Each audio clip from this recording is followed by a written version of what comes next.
네, 오늘 같이 말씀 보겠습니다. 누가복음 24장 말씀입니다. 24장 28절부터 35절까지 말씀. 우리 화면에 나오니까요. 다 같이 자리에서 일어나셔서 하나님께서 우리에게 주시는 말씀으로 생각하시면서 한 절씩 교독하겠습니다. 28절 제가 먼저 읽겠습니다. 그들이 가는 마을에 가까이 가매 예수는 더 가려 하는 것 같이 하시니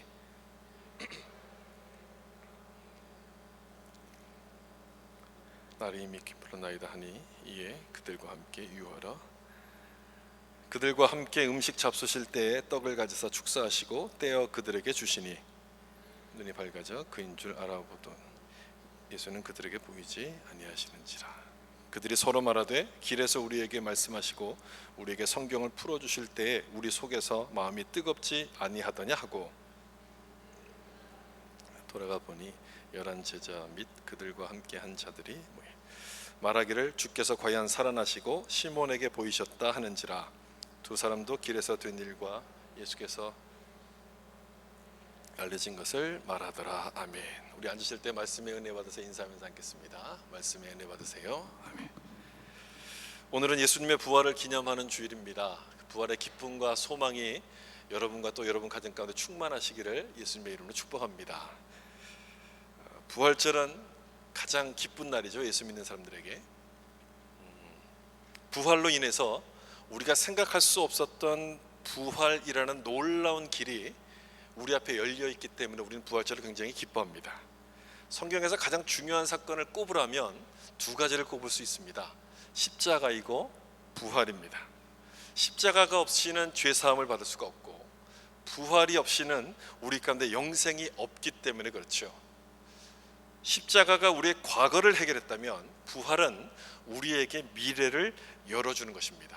따라서 기독교의 신앙은 십자가의 아픔 속에 고통 속에 머물러 있지 않고 부활의 기쁨으로 나아가게 됩니다. 예수님의 부활을 통해서 우리 믿음과 소망이 더 분명해지기 때문에 부활은 우리 가운데 굉장히 기쁜 날입니다. 어떤 분의 간증을 제가 좀 적어왔는데요. 그 중에 좀 읽어드리면 이런 내용입니다. 그저 착하게만 살면 되는 줄 알았습니다. 그러나 병들어 죽어가면서 내가 아무리 착하게 살았어도 죽음 앞에선 아무도 나를 도와줄 수 없음을 깨달았을 때 그때서야 나는 비로소 눈을 떴습니다. 나를 도울 수 있는 분은 오직 그분, 그 한 분뿐이라는 것을. 이제 부끄럽지만 하나님 앞으로 가려고 합니다. 예수님이 내 모든 죄와 고집을 십자가에서 다 용서해 주셨으니 오직 그분을 의지해서 하나님께 가려 합니다. 부활절에 세례를 받기 위해서 했던 그 간증의 한 부분을 제가 좀 읽어드렸습니다. 감동적이지 않습니까? 나를 도울 수 있는 분은 오직 한 분. 우린 다 죽잖아요. 죽음의 순간까지 가까이 이르렀을 때 나를 도울 수 있는 분이 없고 예수님밖에 없다는 것을 깨닫게 되고서 부활의 소망이 예수님께 있음을 발견한 겁니다. 그리고 예수님만 의지하며 살겠습니다라고 고백하는 내용입니다. 이처럼 부활을 믿으면 오늘 제목처럼 부활하신 예수님을 만나게 되면 삶이 달라지게 됩니다.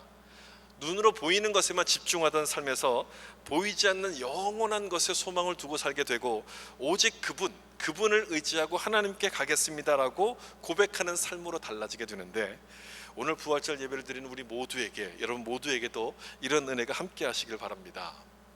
오늘 우리가 읽은 이 본문 말씀은 엠마오로 가는 두 제자로 이렇게 알려진 말씀이죠. 예수님의 죽으심으로 말미암아 낙심한 두 사람이 엠마오를 향해서 걸어가고 있었습니다. 그중 한 사람의 이름이 누가복음 24장 18절에 나오는 것처럼 글로바라고 하는 사람입니다. 이 사람의 이름만 있고 다른 사람의 이름은 나오지 않습니다. 그래서 글로바에 대해서 누군지는 우리가 추측하기가 참 어려운데 전승에 따르면 예수님의 아버지였던 요셉의 형제 이렇게 알려져 있습니다. 요한복음의 내용을 읽어봐도 예수님께서 십자가에 달리실 때 그 옆에 어머니 마리아가 있었고 또 그와 함께 있었던 사람이 글로바의 아내라고 이렇게 기록이 되어 있어요. 그러면 그 말이 맞는 것 같죠? 요셉의 아버지 형제였던 사람이 맞는 것도 같습니다. 근데 이것보다 더 중요한 건 뭐냐면 이 사람이 누군가 하는 것보다 더 중요한 건 이들이 예루살렘에서부터 엠마오로 돌아가고 있었다는 것이죠. 왜 돌아갑니까? 유월절을 지키러 예루살렘을 갔어요. 근데 거기서 뭘 봤느냐? 예수님께서 십자가에서 죽는 장면을 본 겁니다. 예수님의 십자가 죽음을 봤으니 마음이 실망이 돼서 집으로 지금 돌아가고 있는 중이었습니다. 24장 21절을 보시면 우리는 이 사람이 이스라엘을 속량할 자라고 바랐노라. 이뿐 아니라 이 일이 일어난 지가 사흘째요. 이렇게 되어 있어요. 여러분 실망감이 좀 느껴지지 않습니까?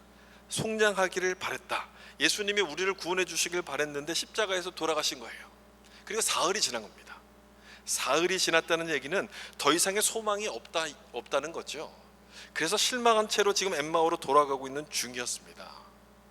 여러분 원래 실망하게 되면 다른 어떤 것도 기억이 안 나지 않습니까? 크게 실망을 하면 그 실망한 일에만 집착하다가 다른 생각들을 전혀 못하게 되는데 이 사람들도 마찬가지였어요. 예수님께서 이미 부활하실 것이라는 말씀을 여러 번 하셨습니다. 전에 여러 번 하셨는데 그 말씀을 기억을 지금 못해요. 얼마 전에는 예수님의 무덤을 다녀왔던 여인들로부터 빈 무덤이라는 얘기를 들었고 베드로에게도 그 얘기를 들었지만 기억을 못합니다. 24절에 그 내용이 나오죠. 또 우리와 함께한 자 중 두어 사람이 무덤에 가 과연 여자들이 말한 바와 같음을 보았으니 예수는 보지 못하였느니라 하거늘, 예수님의 부활을 목격했다는 이야기를 지금 여러 명한테 들은 겁니다. 그랬으면 기억이 날 법도 하지 않습니까? 기억할 만도 한데 이들은 낙심한 채로 그냥 돌아갑니다. 너무 실망이 커서 아마 기억이 안 났던 것 같아요. 그리고 낙심한 마음으로 엠마오로 돌아가요. 이들이 엠마오로 돌아간 것은 아마 엠마오가 자기의 고향이었을 겁니다. 고향이기 때문에 그렇게 돌아간 것도 있겠지만 이렇게도 생각해 볼 수 있어요. 엠마오가 온천이란 뜻이 있거든요. 온천. 여러분 온천은 언제 가십니까? 몸과 마음이 지쳤을 때 가는 곳이 온천 아니겠습니까? 예수님의 죽음으로 말미암아 이들의 마음이 너무너무 지쳐버린 거죠. 실망과 걱정과 근심으로 마음이 지쳤으니 엠마오로 그냥 가는 거예요. 예수 믿어도 소용없더라. 예수님께서 그냥 그렇게 돌아가셨어. 에라 모르겠다. 아마 그런 마음 아니었겠습니까? 그런 마음을 가지고 이렇게 엠마오로 가고 있던 거였죠. 그런 면에서 이 엠마오라는 곳은 세상의 편리함을 따라서 살려고 우리를 미혹하는 유혹이라고 볼 수 있습니다. 그래서 믿음이 식으면 다 엠마오로 가게 돼 있어요. 교회를 떠나고 그냥 내가 편한 대로 내가 하고 싶은 대로 살아가는 그런 모습으로 사람들이 달라지게끔 되는 것이죠. 그런데 오늘 본문에서 강조하려는 것은 뭐냐면 엠마오로 가고 있는 것이 아니라 엠마오로 가던 제자들이 다시 예루살렘으로 올라갔다는 부분을 강조합니다. 엠마오에서 방향을 바꿔서 예루살렘으로 올라갔다는 것을 기록하고 있는데, 여러분 방향을 바꿨다는 것은 무엇을 의미하겠습니까? 뭐가 회복됐다는 거겠습니까? 믿음이 회복됐다는 걸 얘기하는 거예요. 믿음이 식었을 때는 엠마오로 내려갔는데 다시 회복이 되니까 예루살렘으로 이들이 이렇게 올라갔다는 거예요. 누구를 만났기 때문에 그랬느냐? 부활의 주님을 만났기 때문에 바로 그렇게 됐다는 것이죠. 이 내용이 오늘 본문이 강조하려는 부분이에요. 부활의 주님을 만나면 이런 변화가 우리에게 일어난다. 삶의 방향이 바뀌는 변화, 세상의 편리함 대신 예수님을 위한 삶으로 달라진다는 것을 엠마오에서 예루살렘으로 돌아가는 모습을 통해서 보여주고 있는 거죠. 조금 전까지만 해도 이들은 예수님의 부활을 믿지를 못했습니다. 그런데 예루살렘에 딱 도착해서 이들이 한 말이 뭔지 아십니까? 그 말을 보면 이렇게 돼 있어요. 24장 35절, 두 사람도 길에서 된 일과 예수께서 떡을 떼심으로 자기들에게 알려지신 것을 말하더라. 자기들에게 나타났다는 얘기를 지금 하는 거예요. 예수님이 나타나셨어. 그 얘기는 이제 예수님을 믿는다는 거예요. 예수님의 부활을 믿는 것뿐 아니라 그 부활이 사실이라는 이 사실을 지금 전달하고 있는 거예요. 엠마오로 갈 때와는 전혀 다른 모습 아닙니까? 완전히 달라진 모습이에요. 예수님의 부활을 믿었기 때문에 이들의 믿음이 회복이 되면서 지금 달라지는 모습을 여기서 보여주고 있는데, 여기서 잠깐 우리가 생각해 봐야 될 게 있습니다. 뭐냐면 이들이 어떻게 주님을 만났는가 하는 부분을 좀 생각해 보세요. 어떻게 이 사람들이 주님을 만났습니까? 예수님을 찾았습니까? 예수님을 구했습니까? 아니죠. 예수님이 이들을 찾아가셔서 만나게 돼요. 예수님이 찾아가셔서 이들을 만나게 되는데, 참 이 장면을 보면 부끄럽기도 하고요, 좀 은혜가 되기도 해요. 제가 이 장면을 보면서 부끄럽다고 말씀드린 것은 바로 이 모습이 우리들의 무지를 드러내는 모습이기 때문에 그렇습니다. 예수님이 직접 찾아오셨음에도 불구하고 그 예수님을 못 알아보지 않습니까? 알아보지를 못해요. 엠마오로 가는 제자들에게 예수님이 오셔가지고 함께 이렇게 걸어가고 있는 중인데 그 예수님인지를 모릅니다. 왜 몰랐을까요? 몰랐던 이유가 뭘까? 여기 16절을 보시면 그들의 눈이 가리워져서 그인 줄 알아보지 못했다라고 되어 있습니다. 뭐가 가리워졌습니까? 눈이 가리워졌어요. 그래서 예수님인지를 알아보지 못했어요. 여러분, 눈이 가려워졌다는 그 말이 무슨 말인지 우리는 다 이해할 수 있을 겁니다. 우리가 똑같은 걸 다 보더라도 사람들마다 기억하고 있는 것은 다 달라요. 서로 다른 걸 이야기합니다. 여러분, 이 예배당이 얼마나 아름답습니까? 이 아름다운 예배당을 보고 난 다음에 나중에 밖에 나가서 뭘 봤습니까? 라고 물어보면 다 다른 걸 얘기하실 거예요. 서로 다 다른 걸 얘기할 거예요. 보고 싶은 것만 우리는 보는 거예요. 그래, 보고 싶은 것만 보기 때문에 그래요. 설교를 들을 때도 마찬가지죠. 설교를 들을 때도 내가 듣고 싶은 것만 듣습니다. 그래서 열심히 제가 설교를 하고 나도 끝나고 나면 예화만 다 기억해요. 예화. 그래서 가능한 대로 제가 이제 본문만 설명하려고 노력을 많이 하는데 내가 듣고 싶은 것만 들어서 이제 그렇게 되는 거거든요. 이게 우리들의 모습인 거예요. 나의 모습인 거예요. 내가 알고 싶은 것은 받아들이지만 알고 싶지 않은 것은 이제 스스로 차단을 해버립니다. 특별히 지금 같은 상황, 두 가지가 대립하는 상황은 더 그래요. 예수님의 죽음과 예수님의 부활이라는 이 사건이 대립하게 될 때는 내가 믿고 싶은 것을 선택해서 그걸 사실이라고 이렇게 받아들이게 되는 겁니다. 다시 말하면 내가 믿는 것만 보이게 된다는 거예요. 안 믿는 것은 절대 보이지 않아. 믿는 것만 보이는 거예요. 그들의 눈이 가렸다고 설명하는 이 말씀이 바로 그런 의미인 거예요. 예수님의 죽음의 충격을 너무 크게 받았어요. 그래서 예수님이 죽었다고 믿었어요. 예수님이 죽었다고 믿으니까 부활하신 예수님이 내 옆에 있는데도 불구하고 그 예수님을 알아보지를 못해요. 그래서 이 장면은 우리의 무지를 드러내주는 것이기 때문에 참 부끄럽게 느껴지는데 감사한 것도 있죠. 그럼에도 불구하고 예수님이 이들을 찾아가셨다는 거예요. 이 무지한 사람들을 찾아가셨다는 거예요. 그래서 어떻게 되느냐, 31절에 있는 것처럼 그들의 눈이 밝아져 그인 줄 알아보더니 라고 되어 있어요. 조금 전에 읽은 말씀에서는 그들의 눈이 가리워져서라고 되어 있잖아요. 그런데 그 다음에 있는 말씀 보면 그들의 눈이 밝아져라고 되어 있어요. 그래서 참 은혜가 되는 말씀이에요.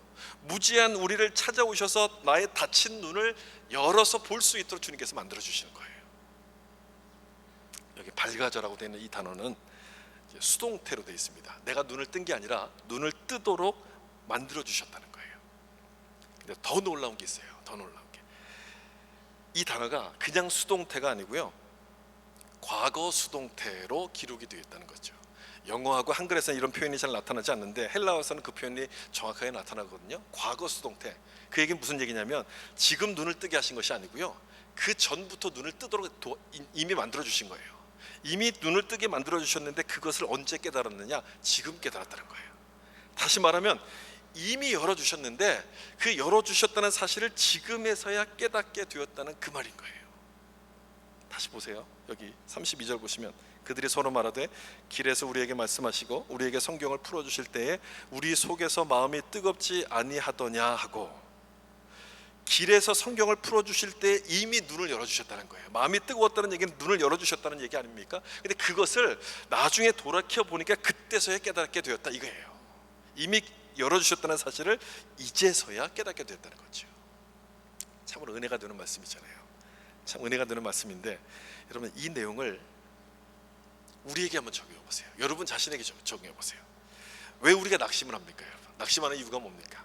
은혜가 없어서 낙심해요. 하나님이 나를 도와주시지 않는다고 생각해서 낙심이 되는데, 이 말씀대로 그대로 적용해 본다면 어떤 겁니까? 은혜를 이미 주셨는데, 하나님이 나를 이미 도와주시고 계신데 내가 그걸 보지 못해서 그렇게 낙심할 뿐이란 얘기예요. 그렇지 않습니까? 그렇게 우리가 적용할 수 있는 거잖아요. 엠마오로 가던 제자들이 낙심했습니다. 예수님이 왜 죽으신 거야? 왜 죽으셔서 나와 함께 하시지 않는 거야? 라고 생각하면서 낙심했는데 그들과 옆에 함께 계시고 계셨어요. 함께 하고 계셨어요. 눈이 가려서 그걸 보지 못한 것이지, 눈이 딱 열리니까 나와 함께 계신 그 주님을 보게 되는 거예요. 우리가 불평하는 것도 여러분 마찬가지 아닙니까? 낙심하는 것도 마찬가지. 주님이 돕지 않으셔서 나와 함께 하시지 않는다고 우리가 낙심을 하는데 정말 그런 건가요? 정말 그런 건가 한번 생각해 보세요. 아니면 정말 주님이 함께 하시지 않는 건가? 아니면 나와 함께 하시는 주님을 내가 못 보고 있는 건가? 그래서 이 말씀은 부끄럽기도 하고 은혜가 되기도 해요. 참 은혜가 돼요. 무지한 나를 그냥 두시지 않고 주님께서 나를 찾아오셔서 나의 닫힌 눈을 열어주셨구나, 그래서 하나님의 뜻이 무엇인지를 깨닫게 하셨구나. 참 은혜가 되는 말씀이에요. 내가 구해서 예수님이 오신 것도 아니고요, 내가 하나님을 찾지도 않았음에도 불구하고 나는 아무 생각 없이 이렇게 살았는데 누군가를 통해서 전도를 받게 하시고 예수님을 믿도록 하셨어요. 내가 하나님께 기도한 적도 없고 구한 적도 없고 불평할 줄만 알았지 아무것도 하나님께 구한 적이 없는데 내 눈을 열어주셔서 나와 함께 하신다는 사실을 깨닫도록 만들어주셨어요. 지금 이 말씀을 읽게 하셔서, 이 말씀을 듣게 하셔서 여러분과 함께 하시는 주님이 무엇인가를 깨닫도록 만들어주시지 않습니까? 이런 거예요. 이 말씀도 우리와 함께 하시는 주님을 깨닫도록 인도하시는 말씀 중에 하나인 거예요. 참 감사하지 않습니까? 내 믿음이 약해서 주님을 못 본 거지 예수님은 나를 떠난 적이 한 번도 없었던 거예요. 여러분, 그걸 믿으면 그 주님이 보이는 거예요. 예수님이 안 보인다고 생각하시고 예수님이 나와 함께 하시지 않는다고 생각되는 분들이 있으면 먼저 그걸 좀 믿어보세요. 예수님이 나와 함께 하시는구나를 믿어보세요. 그러면 그 예수님이 보이시는 거예요. 이미 주님께서 우리 눈을 열어주신 거예요. 열어주셨으니까 그 말씀을 믿고 보면 그 예수님이, 나와 함께 하시는 주님이 보이는 거예요. 눈을 열어주셨다는 얘기는요, 우리가 보기를 원한다는 뜻 아니겠습니까? 그걸 믿으면 보이는 거예요.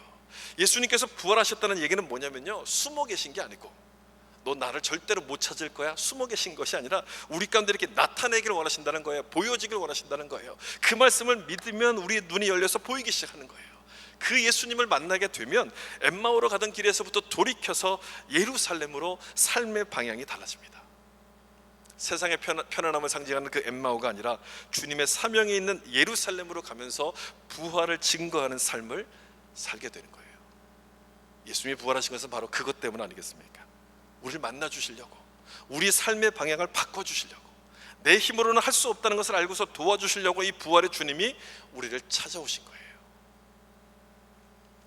어떤 분들은 앞에서 읽어드린 그 간증처럼 예수를 믿어도 교회를 다녀도 그냥 착하게 살면 된다 이렇게 생각하는 분들이 계세요. 착하게 살면 되지. 이분은 아직 엠마오에 있는 거죠. 엠마오로 가고 있는 중이에요. 아직 부활의 주님을 만나지 못한 사람이에요. 이런 사람이 주님을 만나게 되고 부활의 주님을 만나게 되면 어떻게 달라지느냐, 착하게 사는 것으로서 해결이 할 수 없는 그 문제를 예수님께서 해결해 주셨다는 것을 믿고 그 주님을 의지하기 시작합니다. 오직 그분을 의지해서 하나님께 가려고 합니다. 그런 고백을 우리 스스로가 드리게끔 하는 거예요. 식었던 믿음이 회복이 되는 거예요. 믿음이 회복되면서 엠마오에서부터 예루살렘으로 삶의 방향이 바뀌어져 가기 시작합니다. 여러분의 삶은 어떠십니까? 여러분도 이런 주님을 만나셨습니까? 오늘 부활절 예배를 드리는 여러분 모두에게 이런 은혜가 있길 바랍니다. 혹시라도 엠마오에 있는 분들이 있다면 부활의 주님을 만나셔서 삶의 방향이 바뀌는 축복이 있기를 예수님의 이름으로 축복합니다. 그다음 24장 26절을 보시면 그리스도가 이런 고난을 받고 자기의 영광에 들어가야 할 것이 아니냐 하시고, 엠마오로 가던 제자들 마음이 성경을 풀어주실 때 뜨거워졌다라고 이야기를 하는데 아마도 이 말씀을 들었을 때였을 겁니다. 이 말씀은 십자가의 고난이 바로 성경의 예언이라는 것을 설명하는 것이고, 그리고 부활하셔서 영광에 들어가기 위함이라는 것을 설명하시는 말씀이에요. 그래서 이 말씀을 들을 때 엠마오로 가던 제자들 마음이 뜨거워졌을 것이고 방향을 바꿔서 예루살렘으로 지금 올라가게 됩니다. 소망이 생긴 거예요. 예수님이 죽었다고만 생각했는데 그 죽음이 성경의 예언이고 부활의 영광을 들어가기 위한 과정이라는 것을 깨닫게 되면서 소망이 생기기 시작하는 거예요. 예수님이 부활하셨으면 그 예수님을 믿는 우리들에게도 부활의 영광을 주실 것이라는 소망이 생긴 거예요. 그래서 예루살렘을 향해서 갑니다. 사도 바울은 이 부활의 소망에 대해서 이렇게 설명합니다. 고린도전서 15장 16절, 만일 죽은 자가 다시 살아나는 일이 없으면 그리스도도 다시 살아나는 일이 없었을 터이요. 그런데 예수님께서 살아나셨잖아요. 살아나셨으니까 어떻게 되는 겁니까? 예수 믿는 우리도 어떻게 된다는 얘기예요? 다 같이 다시 예수님처럼 부활하게 된다는 것을 말씀하는 거예요. 예수님이 부활하셨으면 예수 믿는 우리에게도 부활을 주신다, 이것을 약속하시는 말씀이에요. 제 비밀을 하나 알려드릴까요? 오늘 부활절 예배에 오신 분들에게만 비밀을 하나 좀 알려드릴게요. 뭐냐면 바로 이 말씀이에요. 고린도전서 15장 51절 말씀입니다. 우리 같이 한번 읽어볼까요? 보라, 내가 너희에게 비밀을 말하노니 우리가 다 잠잘 것이 아니요 마지막 나팔에 순식간에 호련히 다 변화되리니. 아멘. 비밀이 여기 나오죠. 비밀. 부활의 비밀을 성경에서 우리 가운데 이렇게 말씀하시는 거예요. 우린 다 죽어요. 우리 육신은 다 죽지만 예수님이 재림하실 때 우리도 예수님처럼 부활의 몸으로, 영광의 몸으로 변화된다는 것을 말씀하시는 내용이에요. 여러분 믿으십니까? 이걸 믿기 때문에 우리가 이 자리에 와서 예배를 드리는 것 아닙니까? 죽음이 끝이 아니라 부활의 소망이 있기 때문에. 죽음이 끝이라면 여러분 무슨 소망이 있겠습니까? 착하게 살 필요가 있습니까? 없죠. 정직하게 살 필요 있습니까? 없어요. 그냥 내 마음대로, 내 하고 싶은 대로 살다가 죽으면 끝이에요. 그런데 부활이 있다면, 부활이 있다고 생각하면 얘기가 달라져요. 죽음이 끝이 아니라 부활과 영생의 비밀이 있다, 비밀을 알게 된다면 뭔가 좀 달라지기 시작합니다. 잠깐 있다가 사라질 이 세상 가운데 소망을 두지 않고 영원한 천국의 소망을 두고 살아가게 돼요. 엠마오가 아니라 예루살렘을 향해서 세상 사람들과 다른 삶을 살기 시작합니다. 왜냐? 소망이 있기 때문에, 부활에 대한 소망이 있기 때문에. 여러분 베드로를 보세요. 베드로 주님을 모른다고 3번이나 부인했잖아요. 근데 부활하신 주님을 만나고 났을 때 이 베드로가 어떻게 달라집니까? 부인하던 자에서 예수님을 전하는 자로 달라져요. 도망가서 숨던 사람에서부터 주님을 증거하는 자로 앞장서는 사람으로 달라집니다. 무엇 때문에 그렇습니까? 이 부활하신 주님을 만났기 때문에 그래요. 소망이 생긴 거예요. 주님을 전해야 된다는 소망이 생긴 거예요. 그래서 이 베드로가 이렇게 고백을 합니다. 베드로전서 1장 3절에 제가 중간부터 기록했는데, 여기 보시면 그의 많으신 긍휼대로 예수 그리스도를 죽은 자 가운데서 부활하게 하심으로 말미암아 우리를 거듭나게 하사, 무슨 소망이 있게 하셨어요? 산 소망이 있게 하셨다고 돼 있어요. 예수님의 부활로 말미암아 우리에게 산 소망을 주셨다는 거예요. 산 소망은요, 절대 사라지지 않는 소망, 절대 사라질 수 없는 소망, 영원한 소망이란 그런 뜻이에요. 세상 소망은요, 잠깐 있다 사라지잖아요. 소망의 대상이 세상이기 때문에 잠깐 있다 사라지지만 이 예수님이 주시는 소망은 그 소망의 대상이 예수님이에요. 부활하신 주님, 영원에 계실 그 주님이시기 때문에 이 소망은 사라지지가 않아요. 그래서 산 소망이에요. 이 소망이 우리 가운데 있으면 흔들리는 내 믿음을 잡아주고 낙심하는 그 마음을 일으켜 세워서 주님을 위해서 살도록 만들어주는 소망이에요. 항상 기뻐하겠죠. 범사에 감사합니다. 좋은 일이 있어서 기뻐하는 것이 아니라 좋은 일이 생길 것을 믿고서 기뻐해요. 그게 산소망 아니겠습니까? 그게 산소망이에요. 죽은 소망은요, 기뻐할 수가 없어요. 죽었는데 뭘 기뻐합니까 여러분? 소망이 없는데 뭘 기뻐하겠어요? 근데 산소망은 내 앞을 바다가 가로막는다 할지라도 항상 한숨을 쉬기보다는 주님을 찬송하기 시작해요.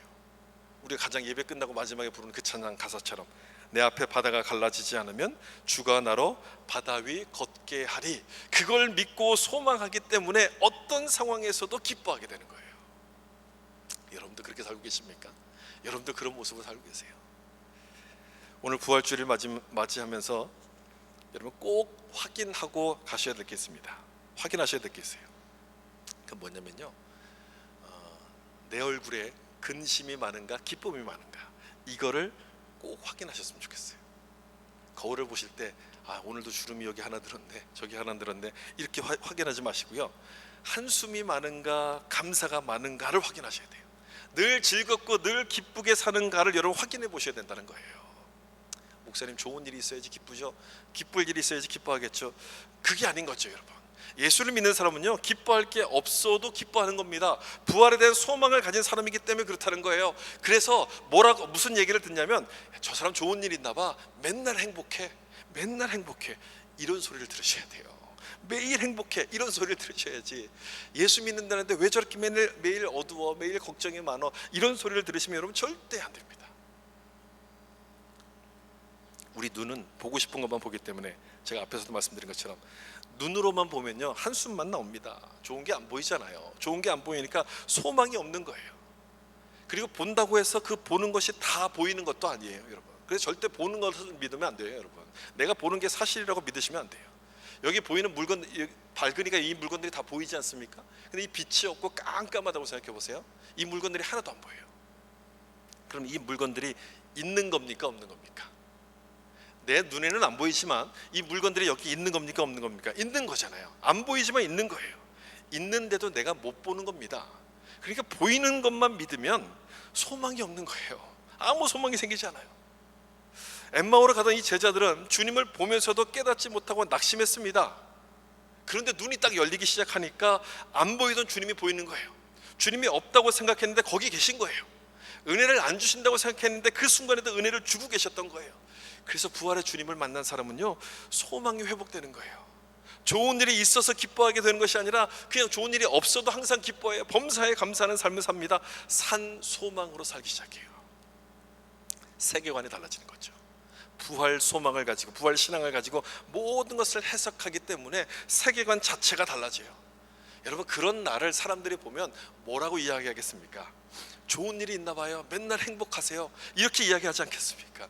그런 소리를 들으셔야 돼요. 여러분, 내가 부활을 믿는다는 것으로 만족하지 마시고요, 내가 오늘 부활 예배를 드렸다는 것으로 여러분 만족하실 것이 아니라 그런 말을 듣도록 노력하셔야 돼요. 그 모습이 부활의 주님을 만난 사람의 모습임을 여러분 믿으시길 바랍니다. 그리고 마지막으로 부활 소망을 가지게 되면 그 다음 내가 해야 될 일이 무엇인가를 깨닫기 시작합니다. 다시 말하면 예수님이 주신 사명을 회복하게 된다는 거예요. 첫 번째 믿음이 회복되고요, 두 번째 소망이 회복되고요, 세 번째는 사명이 회복되기 시작해요. 본문에서 엠마오로 가던 제자들이 예루살렘으로 방향을 바꿨다는 것이 바로 그걸 보여주죠. 우리 아까 읽었던 말씀입니다. 32절 다시 한번 보시면, 그들이 서로 말하되 길에서 우리에게 말씀하시고 우리에게 성경을 풀어주실 때에 우리 속에서 마음이 뜨겁지 아니하더냐. 여기 마음이 뜨겁다는 요 얘기가 저기 영어 성경 써보시면 burning으로 되어 있어요. 마음에 불이 붙었다, 불이 났다, 이 얘기예요. 이 단어도 역시 수동태로 기록을 하고 있습니다. 마음에 불을 붙여주셨다는 얘기예요. 누가 붙였습니까? 이 불을요, 예수님이 붙이셨다는 거예요. 예수님께서 말씀을 통해서 이 식어버린 제자들 마음속에다 불을 붙여주신 거예요. 아마 여러분들도 그런 경험들이 다 있을 거예요. 말씀을 읽다가 또는 말씀을 듣다가 마음이 뜨거워졌던 그런 경험들이 있지 않습니까? 우리가 소위 말하는 은혜 받았다고 하는 그런 경험들이 있을 거예요. 그래서 말씀의 은혜를 받으면 내 마음이 뜨거워집니다. 그럼 그 다음 어디로 갑니까? 내가 주님을 위해서 어떻게 살아야 될 것인가, 무엇을 해야 될 것인가, 이 사명으로 이어지게끔 돼요. 삶이 달라진다는 얘기예요. 삶이 달라지는데 어떤 분들은 이런 분들도 있죠. 마음만 뜨겁다가 그게 끝나요. 마음만 막 뜨겁다가 뭔가 할 것 같은데 그냥 식어버려요. 여러분, 이런 분들은 뭡니까? 은혜를 받다가 그냥 만 거예요. 은혜를 받다가 그냥 끝난 거예요. 그래서 제대로 은혜를 받으면 주님이 주신 사명, 주님을 위한 사명을 위해서 내가 살아가겠다라고 결심을 하게 돼요. 여러분들이 발견을 하셨는지 잘 모르겠는데 그동안 우리가 사도행전 말씀을 쭉 이렇게 나누고 있지 않습니까? 이 사도행전을 나누면서 제가 계속 그 부분을 강조했습니다. 이 사도행전은요, 부활의 주님을 만난 제자들이 성령의 충만을 받아서 어떻게 사명을 감당했는가를 기록하는 말씀이 사도행전이에요. 그래서 사도행전을 나누면서 계속해서 강조한 것은 삶의 변화를 강조를 계속했어요. 혹시라도 어떤 우리 몇 명 분이라도 알아들었으면 참 좋겠다, 깨달았으면 좋겠다는 마음 갖고 계속 강조했는데, 감사하게도 어떤 분에게 이런 말씀을 들었어요. 내가 앞으로 무엇을 위해서 살아가야 될지를 고민하게 됐습니다, 이런 얘기를 해주시는 거예요. 너무너무 감사한 거예요. 주님이 주신 은혜 아니었겠습니까? 하나님께서 그 마음을 깨닫도록 하신 거예요. 부활의 주님 예수님을 만났으니 그 믿음이 회복되면서 무엇을 해야 될 것인가, 사명이 같이 회복이 되는 거예요. 그 내용을 기록하고 있는 것이 사도행전이에요. 엠마오로 가던 이 제자들이 돌이켜서 예루살렘에 올라가잖아요. 이 사람들도 성령 받아서 복음을 전했던 사람들 중에 한 사람이 됐을 거예요. 한 부분이 됐을 거예요. 이들이 예루살렘에 올라가서 열심히 기도하다가 오순절에 임한 성령의 충만함을 받고 예루살렘과 유대와 사마리아와 땅끝까지 이르러 예수님의 증인이 되는 전도의 사명을 감당하게 돼요. 그 내용이 사도행전이잖아요. 그 사도행전 중에서 대표적으로 나오는 사람이 바로 사도 바울 아닙니까? 이 사도 바울이 예수를 만났을 때 어떻게 사명에 충성하게 되는가를 보여주는 아주 좋은 본보기예요. 이 바울의 원래 이름이 뭡니까? 사울이란 이름이에요. 히브리어 이름이죠. 큰 자란 뜻입니다. 그런데 이 사울이 그리스도인들을 핍박하다가 예수님을 만나요. 다메섹에서 부활하신 주님을 딱 만나게 되자 이 사람의 이름이 바뀝니다. 바울이란 이름으로 바뀌게 돼요. 바울은 로마식 이름이에요. 작은 자란 뜻입니다. 이름이 바뀌었다는 것은 겸손을 나타내기도 하지만 삶의 방향이 달라졌다는 것을 말합니다. 자신의 사명이 뭔지를 깨닫기 시작했다는 거예요. 이방인의 사도로 부르셨다는 것을 깨닫고 이제는 그 일에 전념하기 위해서 이방인들에게 친숙한 이름인 바울이란 이름으로 바꾼 거예요. 이 말씀처럼 마음이 뜨겁지 아니하더냐, 주님의 사명이 바울의 마음 가운데 불을 붙여서 주님을 위해서 살기로 평생을 헌신합니다. 그리고 이름을 바꿔서 이제 선교 여행을 다니면서 복음을 전하기 시작해요. 고난을 받고 핍박이 있고 여러 가지 일들을 경험하더라도 함에도 불구하고 그의 사명은 식지 않고 오히려 더 막 뜨거워지기 시작합니다. 그랬으니 돌에 맞아서 죽을 뻔한 위험을 겪으면서도 그 장소에 다시 들어갑니다. 정신 차리고요. 다시 그 자리에 또 들어가서 복음을 전해요. 베스토 총독이라는 사람은 그런 바울을 보고서 내가 미쳤구나 그렇게 얘기했어요. 내가 미쳤구나. 맞죠? 바울은 미친 사람이었습니다. 제정신이 아니었어요. 제정신이 아니었어요. 누가 봐도 그랬어요. 안 믿는 사람이 볼 때는 그런 거예요. 안 믿는 사람이 우리를 볼 때도 마찬가지예요. 그 사람들이 볼 때는요, 부활을 믿는 우리가 제정신이 아닐 거예요. 세상에 믿을 게 없어서 예수님의 부활을 믿냐? 아마 그런 생각이었을 거예요. 믿으려면 제대로 점잖게 믿지 꼭 그래야만 돼, 그렇게 생각할 거예요. 그런데요, 그게 정상인 거죠. 그게 정상인 거예요. 그런 말을 듣는 게 정상이고 안 듣는 게 비정상인 거예요. 부활의 주님을 만나면 내 마음이 뜨거워질 수밖에 없기 때문에 그래요. 마음이 뜨거운데 여러분, 마음이 뜨거워졌는데 어찌 엠마오로 가겠습니까? 예루살렘으로 달려가게 되는 것이고, 날 위해서 사는 것이 아니라 주님의 나에게 주신 그 사명을 위해서 살기로 달라지는 것 아니겠습니까? 이 모습이 부활의 주님을 만난 모습인데, 오늘 부활절 예배를 드리는 내 모습도 과연 그런 모습인가를 좀 생각해 보시면 좋겠습니다. 내 모습도 과연 그런 모습일까? 여러분, 성경에서 부활에 대한 말씀을 기록할 때 이 부활은요, 언제나 변화라는 뜻으로 사용이 됩니다. 부활이란 단어를 읽으실 때는 언제나 변화라는 것을 생각하시면서 읽으셔야 돼요. 죽음에서 생명으로의 변화, 절망에서 소망으로의 변화. 그래서 부활을 믿는 사람은, 부활을 묵상하는 사람은 세계관이 달라져요. 생각의 가치가 달라져요. 모든 것을 부활 신앙으로 보기 때문에 항상 기뻐하고 범사에 감사합니다. 눈이 열리는 거예요. 마음이 뜨거워지면서 주님을 위해서 내가 무엇을 해야 될 것인가, 그 사명을 생각하기 때문에 그렇습니다. 삶이 달라지는 거예요. 여러분의 마음도 마찬가지입니까? 여러분의 삶도 이렇게 달라집니까? 오늘 우리가 부활절 예배를 드리는데 아무런 감동 없이 이 예배를 드린다면 오히려 그게 더 이상한 것 아닙니까? 그게 더 잘못된 것 아니겠습니까? 주님을 위한 사명으로 여러분의 마음이 뜨거운가? 내가 이 예배를 드리고 있는 이 시간 내 마음이 뜨거운가를 좀 생각해 보시면 좋겠어요. 그렇게 되기를 축복합니다. 부활의 주님을 만난 그 감격으로 여러분의 삶이 달라지며, 그래서 엠마오가 아닌 주님을 위한 예루살렘으로 달려가는 자들이 될 수 있기를 예수님의 이름으로 축원합니다. 같이 한번 기도하겠습니다.